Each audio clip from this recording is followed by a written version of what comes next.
अस्सलाम वालेकुम रहमतुल्लाहि व बरकातुहू। आप देख रहे हैं YouTube channel second history. Viewers, अगर आप चैनल पर न्यू हैं तो चैनल को सब्सक्राइब कर लें और बेल आइकन को दबाना मत भूलिएगा ताकि आने वाली सारी वीडियोस आप तक पहुंच सकें। व्यूवर्स, आज मैं आपको सुनाऊंगी हिस्ट्री के एक बहादुर शाहसवार की। ये शाहसवार यमन का मशहूर बहादुर शाहसवार था। हजरत उमर बिन मौदी करब जुबैदी का शुमार इस्लामी तारीख के नामवर बहादुरों और शाहसवारों में होता है।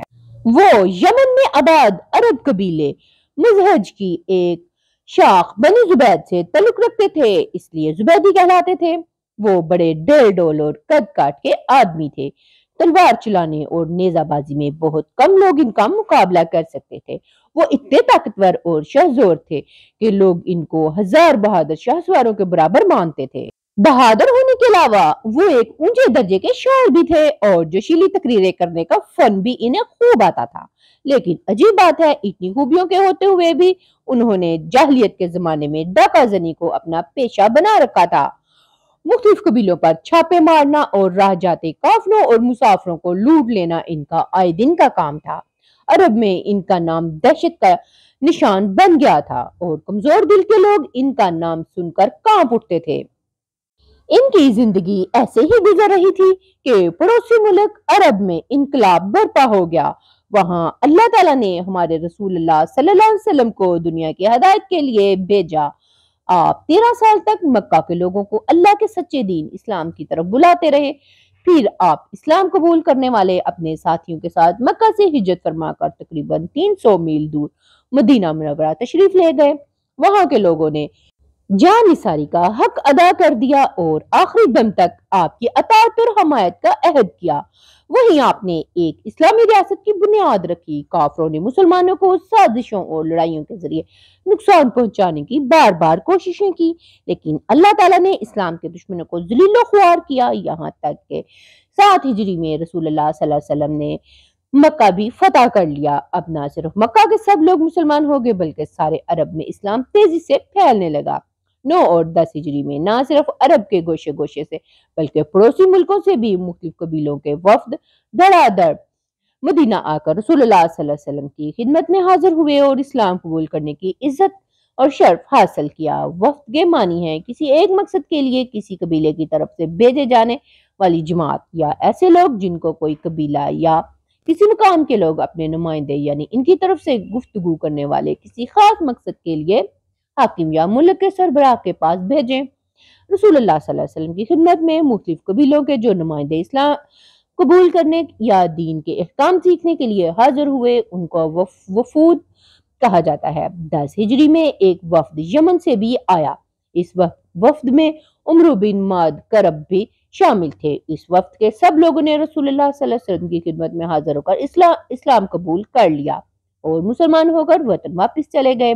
इस्लाम कबूल करने के बाद हजरत उमर बिन मादी करब ने डाका जनी तो छोड़ दी, लेकिन उनको रसूलुल्लाह सल्लल्लाहु अलैहि वसल्लम की खिदमत में कुछ अर्सा ठहर कर दीन की तालीम हासिल करने का मौका ना मिल सका, इसलिए वतन वापस जाकर इनसे एक भूल या गलती हो गई। हुआ यूं कि यमन में एक शख्स असवद अंसा ने नबी होने का झूठा दावा किया था और मुख्तलिफ कबीलों के हजारों सादा लोगों ने को अपने साथ मिला लिया।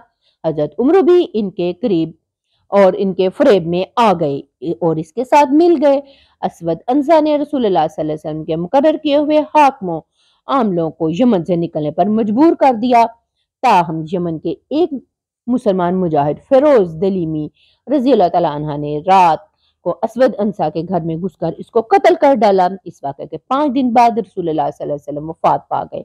असवद अंसा के कत्ल के बाद उमर बिन मादी करब ने एक और कबाली सरदार कैस बिन अब्दुल गयूस के साथ मिलकर यमन के मरकजी शहर सना पर कब्जा कर लिया।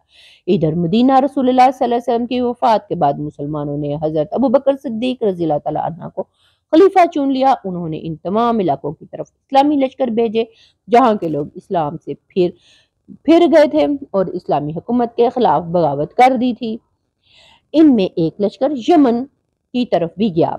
इस लश्कर ने यमन के मुसलमान रईसों के साथ मिलकर सना पर चढ़ाई की और इसे उमर बिन मादी करब और कैस बिन अब्दुल गयूस से छीन लिया। ان دونوں نے سنا سے بھاگ کر ایک اور لشکر تیار کر لیا۔ اس لشکر کو حضرت مہاجر بن امیہ رضی اللہ تعالیٰ عنہ نے اپنی فوج کے ساتھ یمن پہنچ کر شکست دی اور عمرو بن مہدی کرب اور قیس بن عبد الغیوث دونوں کو گرفتار کر کے حضرت ابوبکر صدیق رضی اللہ تعالیٰ عنہ کے پاس مدینہ منورہ بھیج دیا۔